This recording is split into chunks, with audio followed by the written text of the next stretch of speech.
All right, welcome to the Action Martial Arts Power Hour. This is Alan Goldberg's brainchild. We're talking about martial arts. We're talking about martial anything. And I don't know, I'm just going to bring him on because he has a lot to say. Alan, it's your party. Hey, how you doing, guys? Welcome back, and we're here and ready to rock and roll again. And tonight we're very honored. We have Ernest the Cat. Remember that, the Cat Miller, known as a great martial artist. I've seen him fight in many of the senior tournaments also. And the man is in the ring, wrestling ring. He's known all over the world. So we're honored to have him with us, and we have our buddy Vinny's with us, and of course Lou. We thank Vera Hive for hosting our event, and we are expecting a few other guys to pop in during the night. But I want to go over some basic news. Today we just released a new movie called Breath, okay, with my friend Elamar. It's going to be coming out very soon. I'm a producer of that movie also. 24-hour station. I don't know if some people know, but we're coming out with a 24-hour day, 7-day-a-week martial art channel, which is going to have a lot of great things on that. We're just working on that right now. Hopefully within the next 3 weeks, that'll be up running. And today, well, actually last night, I should say, we'll be doing another Hall of Honors in Moscow in 2023. I'm working with Grandmaster Fabio, great guy. He's actually a Duke, believe it or not, in the Canary Islands, Spain. Wonderful guy, and Wing Chun guy also. So we're really looking forward to be popping what we're doing. So no further ado, I'd love to bring Ernest in and just tell us what he's doing, and then we'll go from there. Ernest. All right, I'm bringing in Vinny too. Okay, but you got to know something, Ernest. We're all together. Our show is about a little bit of interviews, but it's also supposed to being a bunch of goofballs and having a good time. So hey, I'm everything, man. Wait until Vinny starts going. Wait until Vinny starts going. It's going to be something.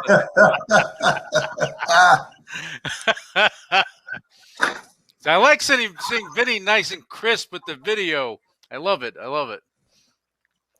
You're hardwired today. Yeah, because when you got a delay and you're telling jokes, you look like one of these nutbags walking up and down the street talking to himself. The chin, baby, the chin. The chin. The chin, yeah. The robe and the slippers. The robe and the slippers. Oh, my God. That's right. Got them out of jail for a while. Yeah. So, Kat, what's going on? What's going on in your world? Hey, man, everything is good. It's a little different with the times now, with this quarantine, coronavirus, but it's kind of funny. I've been able to kind of stay busy even during these times. I'm filming a TV show with a major network. It's going to be huge. It's about martial arts, and my karate and my wrestling career kind of combined. So, that's something I want you guys, I'm almost definitely let you guys know when it's coming out. So I'm working on that. I'm working on a movie called The Replaceable with a lot of different old wrestlers, I like to call them. Mean, Barbarian, Glacier, Larry Sabisco, let me see, In the Hammer. So, all these guys, we working on a movie called The Replaceable, which we finishing up right now. Smart like me, keep the pad next to him all the time to write Exactly. You got to. Because we can't remember all this stuff. So you're going to have the legend Larry Zabisco over there. That's good. That's man, I did not realize that Larry was a real martial artist. He was a true martial artist back in the day, yes. And, he told me his whole life story, dealing with himself, growing up to be a martial artist first. Then he got into pro wrestling, and, that way he became famous as a wrestler. But, his background is martial arts. That's good to know. See, got to jot that down, Vinny, because we need to know this for later. Well, let me say, Herbert Jefferson Jr., right, Ernest? Yes, I know. Yeah, I do know Herbert. So we were at the Beverly Hills Karate Center at the Emil Fargus's dojo, and he was telling me about you. And he says, Vinny, you got to sit down and hear about this guy, the cat. And then started to tell me how you got your nickname, the cat. So I want to hear it directly from the cat, why they called him the cat, because I heard two versions. Okay, my version is, I got into pro wrestling at 35. I played, as you guys may know or may not know, I played pro football up until about 28 with New England Patriots, New York Jets. So after that career was over, I was trying to figure out what I want to do with my life. And I wanted to stay competitive. I wanted to do something that I really love. So I went back into martial arts. I started teaching karate for Joe Corley. And there at Joe Corley's studio, I met Eric Bischoff, who wasn't just a black belt from up in Minnesota. He was also the president of World Championship Wrestling. So he saw me out on the floor working with some kids, flipping around. He came up to me and said, man, you sound like Muhammad Ali. He said, you're a hell of a karate fighter. So, he got me into pro wrestling. So when I got into pro wrestling at 35, I realized these cats are crazy. They doing stuff they don't really have to do, and they kind of putting themselves in danger if you don't take control.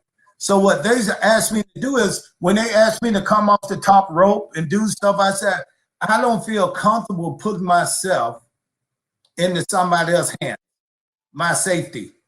So what I decided to do, anything I do in the ring, if it's out of the ring, inside the ring, flipping, body slam, I want to be able to land on my feet. So no matter what they did, they can throw me up as high as they could, I will always land on my feet. So they were like, he's like a cat. He's always on his feet. So that name kind of stuck with me. Ernest Miller, the cat, it kind of stuck with me because I will always land on my feet. And all that came from just martial arts, my karate background. Now you got your answer, Vin. You got your answer. They're awesome. Let me just jump in for a minute. Because Lou, I sent you an email to send Lou, about Joe the link, okay? Okay. So anyway, I'm on it. That's it. You're out of Georgia, correct? Yes, I am. I kind of I split my time between Georgia and California. Okay. California, but lately I've been in Georgia because I've been working on a TV show, the MacGyver TV shows, 6 p.m. They come on CBS Friday nights at 8 o'clock. I play Lieutenant Walker on that show, so I got a reoccurring role on that show. So that shoot here in Atlanta. Well, actually, my sister's lives down there, and my instructor, Jason Lau, I know. Oh, Jason, yeah. I'm his #1 student for over 45 years. Wow. So I'm back and forth, my family and Jason down there, and we have a great time. Just the stories about us years ago. I mean, many people couldn't believe some of the things we did, and then he moved down to Georgia, but we had some great time. But I love Georgia; it's a beautiful, beautiful area. And Kat, I gotta forewarn you that we're gonna have someone that's gonna come in here. This dude has information on you that you don't even think is out there. And anyone I know it's out there. I know it's out there. I'm ready for it. Oh. Yeah, he talks about things. Last time I said that. What happened, Ben? The last time I said that, Ernest, this guy came up with a photo of my colon with an apple core I had when I was 6. Believe me, they'll find something. He knew where Vinny put the body. So let's put it that way. Oh my goodness! Like he went you to don't Staten think I got Island. the goods on you? Look at this. Well, we always got great. And I always tell people this show is we're very honest about it. We have no idea what the hell we're doing. But if we always do it together, it sounds like we know what the hell we're doing. So. Yeah. Take a good team. Yeah. That was this. We just, Vinny's, anything up with you? I know you were waiting for a couple of roles and different things that were coming up. You know anything yet? Well, nobody knows on the one role that's still up in the air. The other 2 roles are down the Chaz Palminteri thing. So that we're waiting on. And then Joe's show starts next month. they already filmed the pilot a while back. But Which show's this then? I'm not allowed. I can't. I'm not allowed to really talk about it. I'm not allowed to say anything about it. We're gonna call it the But show. Joe's got a new show. Joe Mantegna's got a new show coming out. Joe the Show. And I think it's on Amazon. Joe the Show. That's what we got. Joe the Yeah. Show. Yeah, I don't know. Yeah, I don't know how much of it. You know me, man. You know, with Italians, they tell us like you know what? It's better that you have Alzheimer's and memory loss. You stay out of a lot of jackpots like that. You know what I mean? I know you know what I'm talking about, Ernest. You've been on the East Coast, right? I know. I know.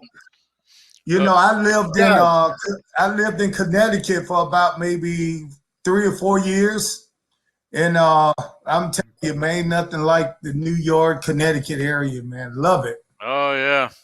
I remember back in the day when WWE, I think it was the WWF at the time, it was hitting a brick wall. They were renting space at that Titan Tower because they were having some issues, you know, during that time. But look at them now. They blew up. They blew up. Yeah. Yes.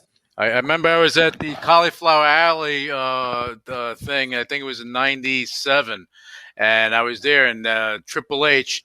That was the first time I met him with Killer Kowalski because he was a student, and he was a young guy, long hair, everything else. And Killer Kowalski shook my hand. His whole hand engulfed my whole arm. And I was like, that's a big hand. You know, but that was the first time that I saw Hunter. It's the first time I saw him, Triple H Paul. And look at him now. He's running the WWE. Yeah.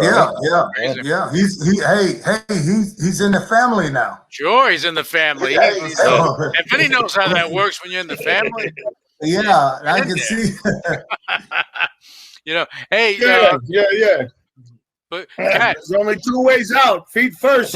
Yeah, Kat. You know, you had a thing. I think it was either WCW or WWE that you with James Brown. Oh, that was what WCW. And, that was one of my highlights right there. Of course, I did something with Muhammad Ali too, but working with James Brown, man, I grew up watching James Brown, loving James Brown, and when I had the opportunity to work with him, man, it was just, I just can't even express how much joy it was to be able to be around somebody like that.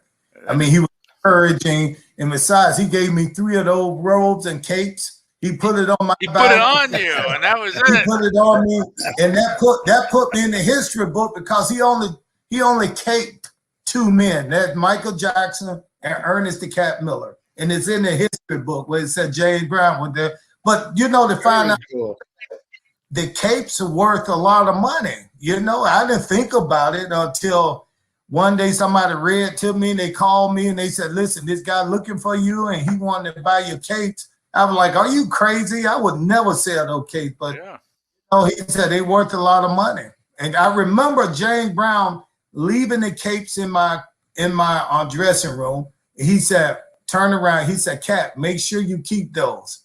And I was, I am. I'm most definitely going to keep those. Yeah. So I got hanging on my wall right now. Yeah, they're worth more to you than, you know, no matter how much money. Yeah, no matter money. Yeah. Yes. Well, you're doing good now, thank God. That's important. You know, I just spoke to Dan Severn the other day. Oh yeah, I like Dan. Yeah, Dan's a great guy, and he was telling me, he says, Alan, COVID did wonderful for me. I'm doing great. He goes, matter of fact, we're going to have him on in a couple of weeks. And he was so excited. You know, we're talking about this, that, and other projects that he's working on. Dan's a great guy. I mean, I've been friends with Dan since the first UFC. So Dan and I go back a long way. But what a wonderful gentleman also and everything else. You know, I met Dan and Don Fry and some guy. Don's a good guy, too. Yeah. They call Morocco or something. He was one of the UFC guys. I can't remember his name, but this is when I first got into pro wrestling.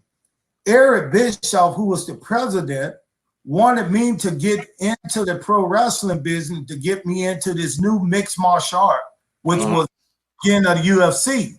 They said, but the way we're going to do it, we're going to bring you here. We're going to put you in WCW. We're going to send you to Japan just to build your name up. Then you're going to come back here. And, you know, we want you to fight in the UFC. So I remember having lunch with Eric Bischoff. He called me. He said, "Won't you come down and have lunch with? I want to introduce you to some guys." And he introduced me to Dan, Shamrock, and this guy Morocco, and they was all in the UFC, Ultimate Challenge then. And they were just telling me, and one of the things they told me, they said, "Listen, Ernest, if you can make more money with WCW, I would do that instead of, we're not hardly making any money at the UFC at that time." He said, "We fight our butts off," and he just said, "You're really not getting anything." And I think Don Fry wanted to get into, and Shamrock wanted to get into wrestling at that time. Mm-hmm. Yeah. So it was an interesting meeting, man. I've never met those guys until that one time, and that advice to me is like, if you can make money in WCW, go for the money. Don't come here because you're not. Yeah, because that was the beginning with the UFC. That's when 96. Yeah, you know, because there was no money back then. There was no money. A lot of legal problems, no money.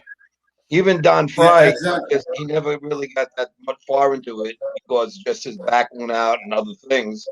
But Dan did well. Dan made some good money. Dan did really well. Fighting. And Dan told me that he sat down when he did his wrestling contract, and he would not sign anything until it fit 100% criteria. And I give him a lot of credit for that because a lot of money it that way. But as a matter of fact, just want to tell the audience so they'll know for next week too. We have my buddy Ray Mercer on, which I love Ray. Oh, Big Ray, Ray, yes. What a great guy. My Steelers brother. Yeah, and we have our really first single woman doing the show. We've had women on the show, but it's the first single woman besides Trina. She's our cook. Okay, she's a master also. But we have Kathy Long coming on next week. Oh, Kathy Long, yeah. And she's in LA, right? She's still in California. Yeah, she moved out of there. She's living up north more. So she's not in LA anymore. But great woman. We've been friends for years, and I'm glad, she comes around and does some great things now in the kickboxing field. She's still out there teaching and doing her stuff, so you got to give her credit for that too. Yeah, so pretty happy about that. But let's just get back to yourself now. You're doing a TV series, you said? Yes, with the MacGyver TV show. The MacGyver TV show that comes up.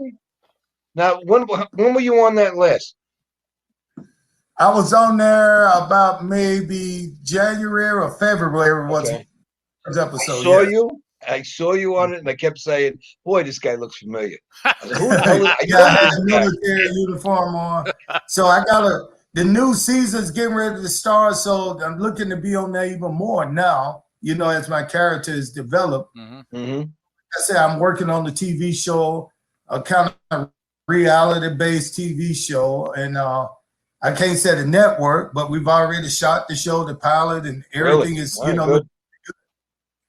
So, and I also, being a martial artist, I still like to keep my finger in the martial arts world. So what I decided to do over the past couple of months is develop my own karate league.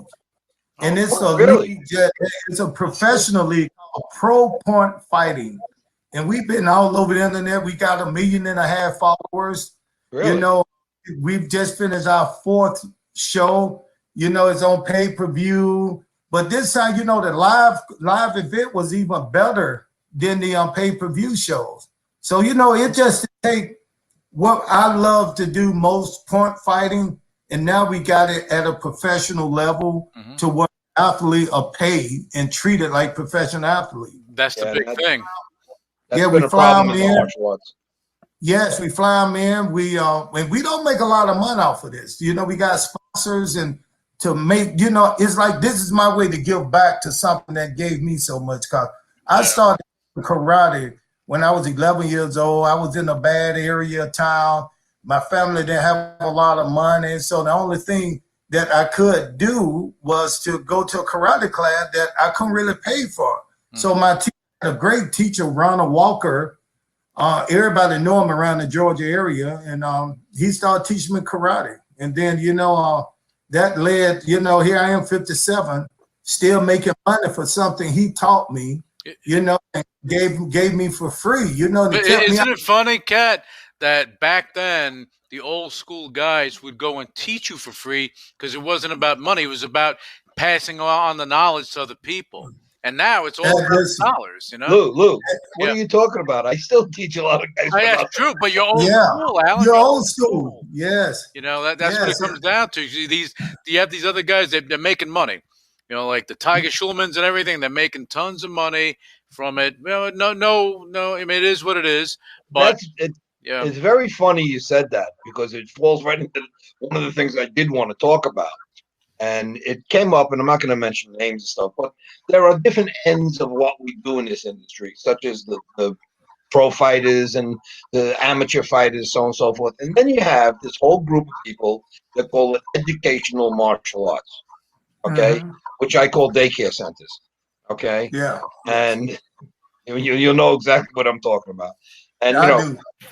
Vinny's out of the ghetto like I am when we came to our martial arts, you such as you, whatever, because we didn't know any better. We saw something that was completely different world, but it enticed us.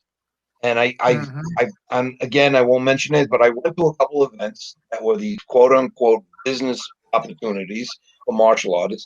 And I go to people that had no idea what the hell they were doing in martial arts with 600 students.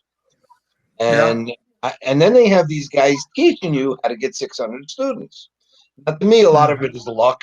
You got to be in the right place, location. All right.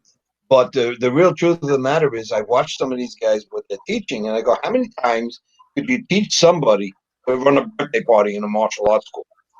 How many times are you going to tell, put a sign up here, put a sign up here, do this, do that?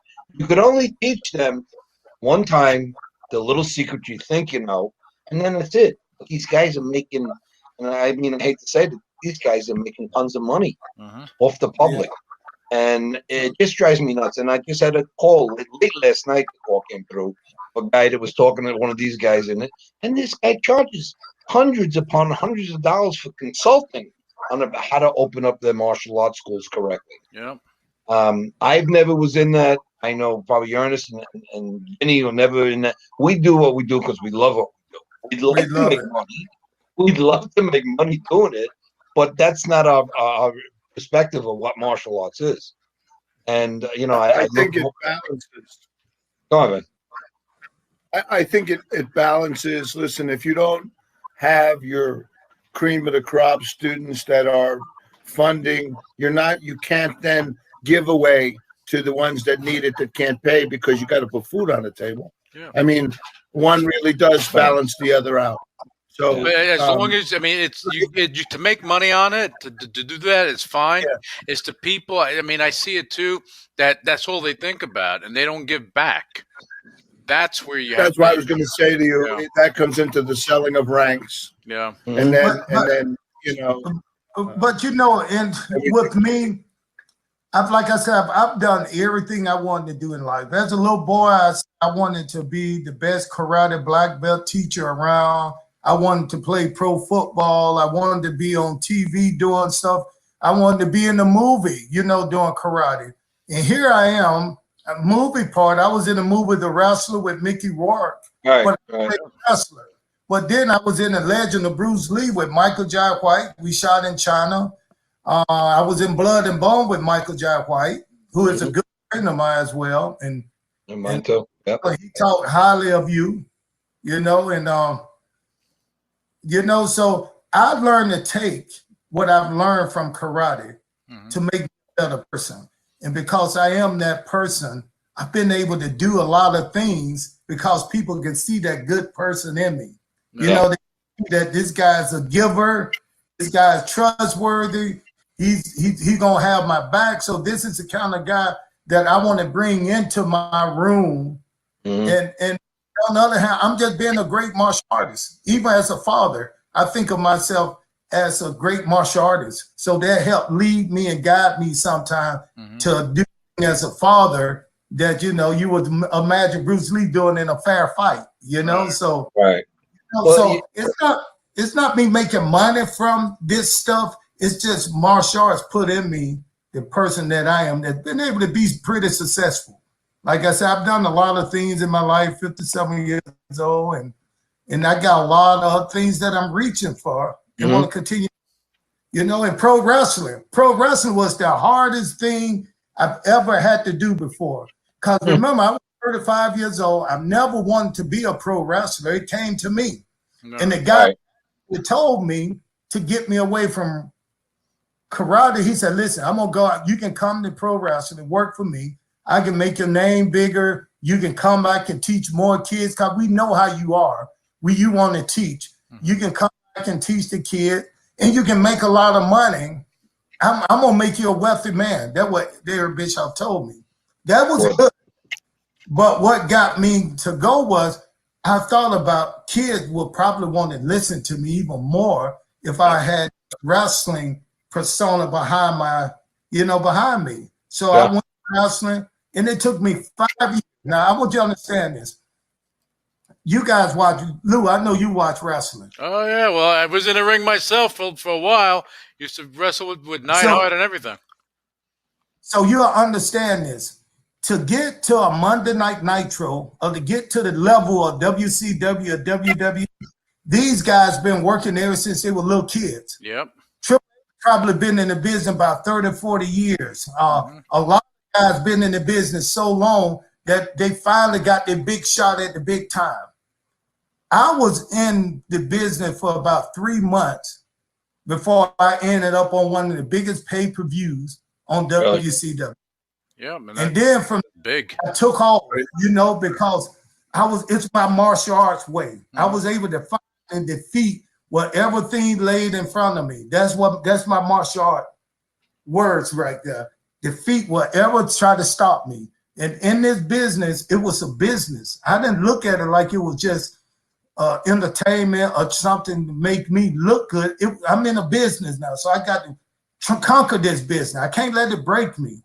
So I ended up being one of the wrestlers on Monday Night Nitro in 5 years of wrestling. That's unheard of. Nobody had ever, what they call it in wrestling, you get over. Yeah. I got over in 5 years of just wrestling to where I was one of the top paid wrestlers.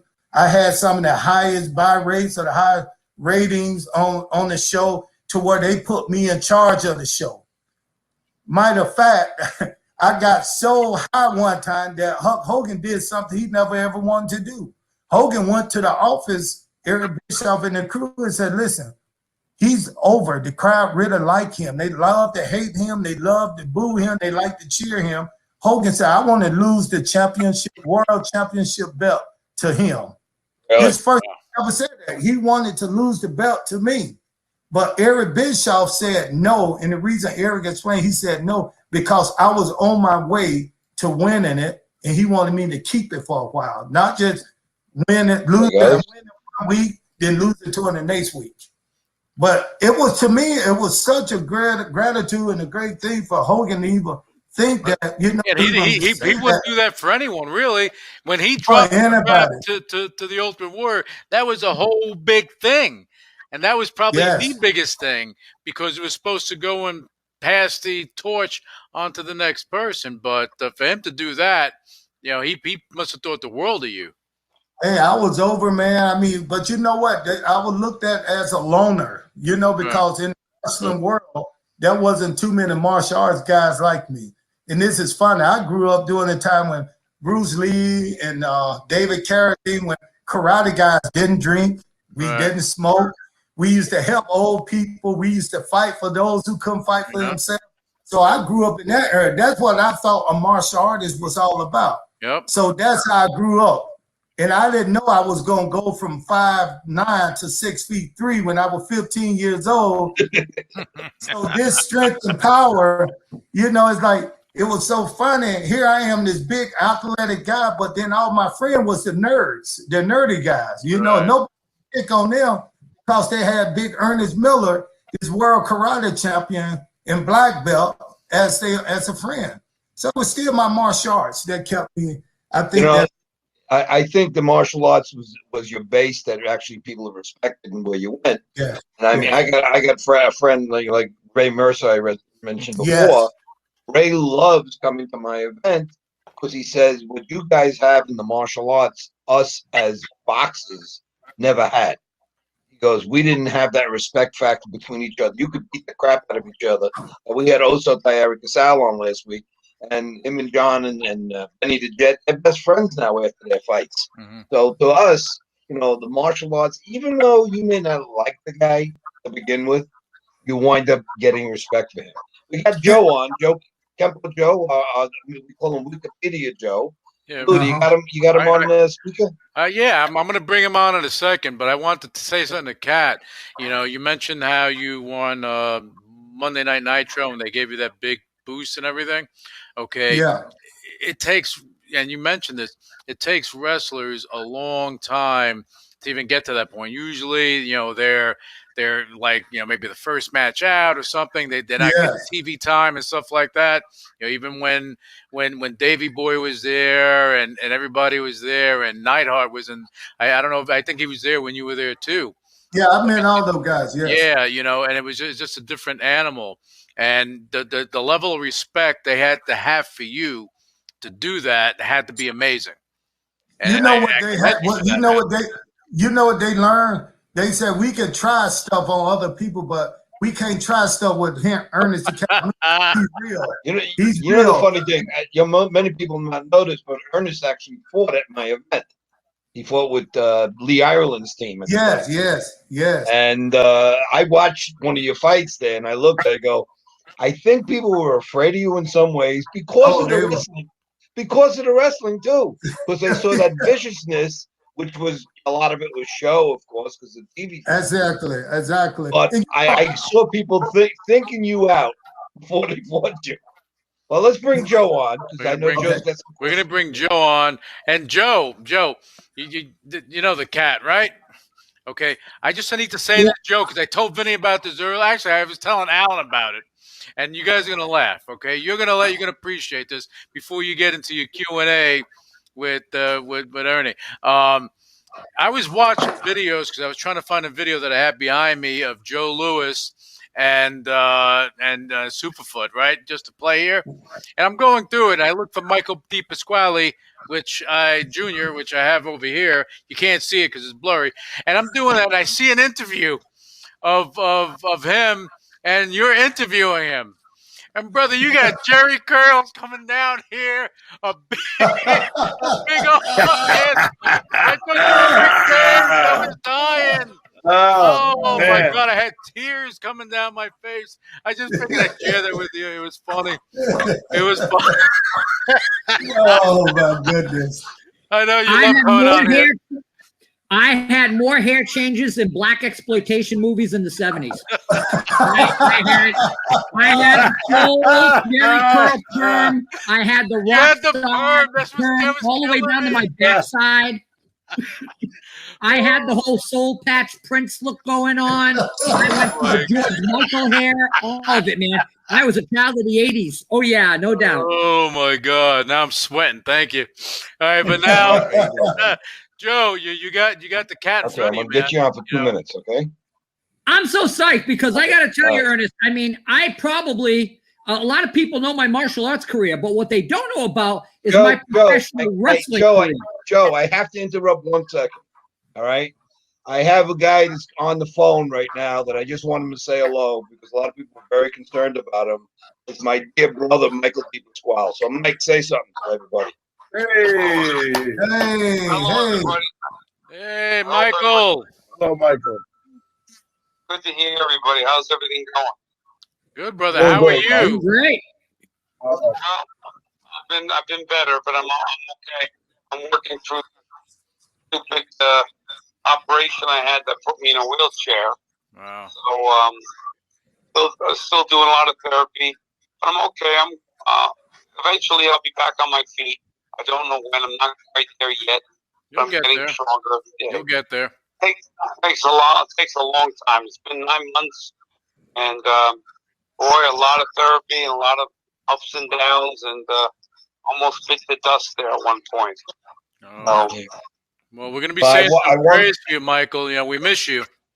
I wanted to bring Michael on because I just get emails every day from Facebook and stuff like that asking about him. And I know, Michael wants his privacy in some ways and when people call him and stuff. So I speak to him at least once a week. And I said, Mike, please come on the show and just talk a little bit. We didn't want to get him on the camera. I don't mind. I love everybody out there. I've just been kind of working and focusing on one thing and one thing only. That's getting back on my feet. I still have the dojo's being run by Rocky and the guys. They completely run the whole thing now. I don't have anything to do with it right now. Mm-hmm. Well, anyway, Mike, I got to tell you something. I'm making plans ready for this 2023 in Moscow, Russia, for the Action Martial Art Hall of Fame. And I definitely need you by my side there, so get your ass well. Hey, I'm super. I'll be there by your side. I promise you. Okay, buddy. Well, we're going to let you by and just have the audience know that you're doing well. You're coming along, and we're so goddamn happy to have you on the phone. Yeah, it's a lot of work, a lot of ups and downs, and I'll continue on this mission, get back to where I was, at least part of where I was before.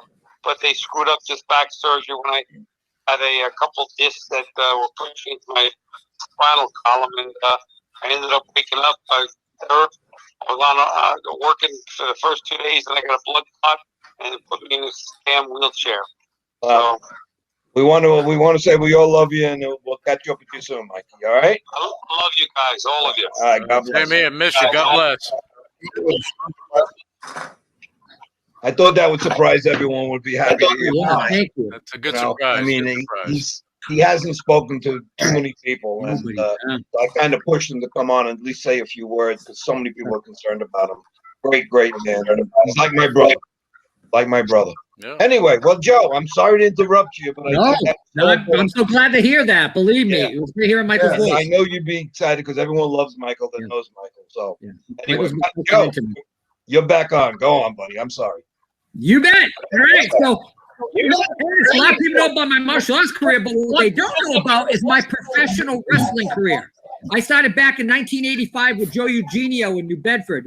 And I met a young man who was an announcer on AWA by the name of Eric Bischoff. Yes. Way back involved in the karate circuit. A lot of people know about. And somewhere in this vast museum, I actually have a set of Eric Bischoff's product, the Karate Star Wars, with his little ninja game. But I literally am probably one of the only individuals who probably have your entire TV wrestling career on video. Every single year. Leave it at Joe. Leave it at Joe. Every week. So people remember the early leotard and the cat motif all the way to the James Brown imitation and the blue suede shoes and the velvet shoes and how you were rocking imitating James Brown. Okay. You got some great gimmicks going on. Thanks to Eric Bischoff. He allowed me to do all that, man. And I like to say congratulations to Eric Bischoff. And you guys may not, he'll be inducted into the WWE Hall of Fame this year. Finally, good for him. It's amazing. If you had ever told someone 10 years ago that Eric Bischoff from WCW would be inducted into the WWE Hall of Fame, they'd have told you were completely insane. Crazy, amazing. Well, like his book says, controversy creates cash. Yeah. But think about it. They held the British Bulldog out of the Hall of Fame for a long time. I would talk to Diana about it and everything. Nobody understood why. But now, with all the pushing and everything, he's in the What about China? She's in the Hall of Fame. Yeah, because nobody's fighting for it. Go ahead. I knew Joni when Joni was training with Walter Kowalski. Actually, a gentleman that I know, Dan Willett, he actually gave her first black eye in training. And I actually saw her and Paul, and I knew Paul when Paul used to travel with Perry Saturn, and they'd go to Walter's place up in Malden, and then they'd come down, and Perry would work in local cards in New Bedford, and Paul wouldn't work with him. Paul wouldn't work for Joey Jr. I don't know why. I got some story about Triple H. I got some good old stories about Triple H because I used to travel with Perry Saturn down in WCW. Man, do I have some stories. You guys will get that in my book. Once my book come out, I'm telling everything. You got to. If you ever roomed with Hawk, you would not be able to get any sleep. Ernest, the funny thing about it, when I told Joe you were going to be on, I said something. I know how excited he was. But if you ever need anything on yourself, he got it. He knows it. We Wikipedia Joe because he remembers everything. Everything. Wow. Yeah, I've got You got to be when I careful first with met your him- that one conversations too. with Joe. when I first met him, I was going to knock him out because he knew too much about me.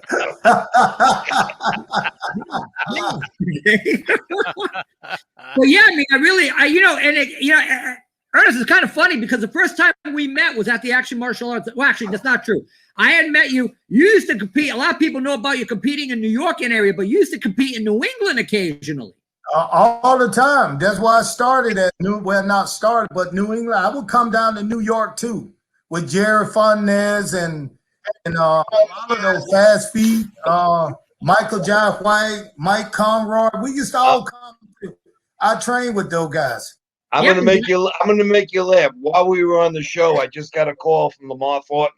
So that's an old name. Oh yeah, Lamar. He just called me. I got to call him back. That's his tournament. I used to come down to his tournament. I know. His tournament. Yeah, good guy. Good guy. But at that time, I was playing and trying out with New England Patriot. So they would tell you got practice tomorrow. Don't go to a tournament, and I would sneak away and go fight, then go back to the compound. So it was kind of funny. You and Andre Tippett, because it was you, Andre Tippett, Billy Blanks, occasionally Steve Nash Anderson when he came in from the West Coast. Oh yeah. A lot of guys from Billy's school, like Ron Payton and whatnot. Oh yeah, I mean, but like I said, I was there. I used to judge. Yeah, I was the first. I was on the first team sponsored by Paul Mitchell. I was their first heavyweight. Right. I know if Joe couldn't get on the show tonight, he was going to sneak to someone's house to get on the camera. Oh, he was going to figure it out. He had a plan. He was going to break into somebody's house, go through the window. He's like a ninja when it comes to the show. He needs to get I don't know if you guys know, but right behind Lou's shoulder, there's a lot of your fights on there, Ernest. He's playing them right behind you there. Oh yeah, I see those. Yes. Anyway, all right. Well, listen, I'm sorry Joe got in late. We had another guest that was going to come on. We'll try to get him on next week. Soki Tom Getling, good friend, tough guy. He knows his martial arts unbelievably, and stand-up guy. So hopefully next week we get him on also. And I just want to do our little round robin because I think we're coming kind of close to the end of the show. So let's hit it up with Vinny first. Vinny, anything to say? No, I was laughing. He's talking about John Paul Mitchell, how he sponsored the events. And we did, we brought Moses Powell out. We did a big event with him, right? And I go, okay, here we go. Half the nation is there, right? Half the nation is here. And what do I get John Paul? He gives me 1,400 hair care product kits to give out to guys with no hair. So that's what I... Dr. Powell's like, you got to be kidding me. I said, hey, Vinny, you're not the only one. Look at this too. There we go, man. There we go. Oh, hey, let's blame it you're on in good company, man. Let's blame it on Paul Mitchell product. Yeah, there you go. Have a lawsuit, no class action, baby. No. No, and I tell you, Ernest, I made a deal with God a long time ago. I said, God, if you're gonna take it away from me up here, you better give it to me someplace else, okay? And he did. Are you bragging again? No, the hair's been growing out of my ears like I need a weed eater. That's what I'm saying. And see, I was worried the video was going Look to at get you with your real. mind in the gutter. Look at you. Oh, Actually, Lord. we're all Well, just I tell you, me and Jorio, we hit it off. We hit it up right away. We both walked up. We both had cowboy boots on with Soul Light wear, and we looked at each other and we said, "Oh yeah, those are Dan Post, so and so, so forth." Yeah. And we hit it off and started talking. So it was very cool. But anyway, all right. Listen, Joe. Even though you came in late, we got to give you a few more minutes. Give us a few of your founding expressions of what you're doing lately and what you feel coming along this year. Actually, right now, I'm just sending in my videos for the International Kempo Federation. They're running their online e-Kempo virtual tournament. All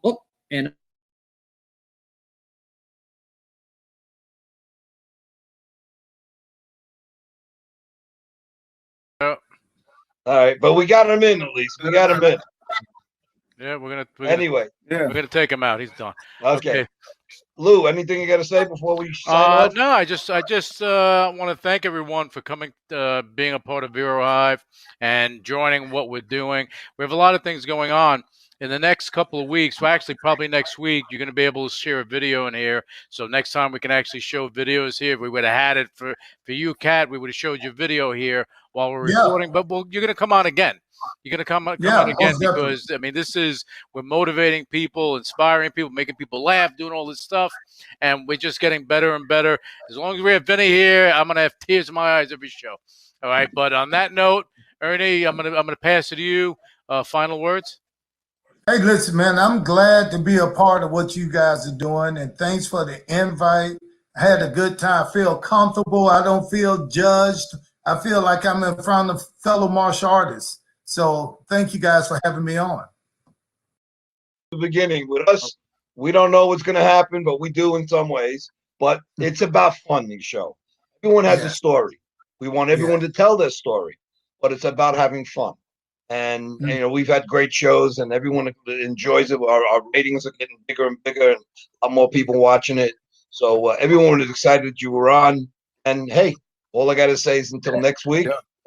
Hey, Thank God. Alan, before Yes, you sir. go, Alan, though, once this show is picked up on the network, I want people like you on there because I want you to be able to reach some of the kids and some of the people that I'm going to be going after, you know, to help. And I think to hear it from you guys like you would mean a lot to them. Yeah, I'd be honored. I'd be honored. You know, it's a lot of great things. But you realize what's happening. I mean, you know, everyone could attest to this. We as a group should take care of each other. And that's what it's all about. And if we don't do that, then who the hell are we really? So I just want to sign off. I want to thank Lou and Vero High for taking care of us as always. I want to thank Donner Warner Entertainment, and again, our 24-hour channel, 7 days a week, is Amen Network, Action Martial Art Network, will be up soon enough. There'll be some great things going on with that. I just can't even talk about some of the things, but we have planned. But it's gonna be wonderful. So just signing out one more time. Next week, Kathy Long and Ray Mercer. Take a look. Thank you, folks. Thank you, Ernest. Thank you, Joe and Vinny and Lou. God bless. Great to see you, Ernest. All right. Welcome to Vero Hive and the Power Hour with Alan Goldberg and his crew. My name is Don Warner from WarnerEntertainment.com. We encourage you to visit us at our website and see over 4,000 different martial arts media products, including videos, DVDs, books, and lots more. That's www.warnerentertainment.com, spelled www.warrener entertainment.com. And thank you very much.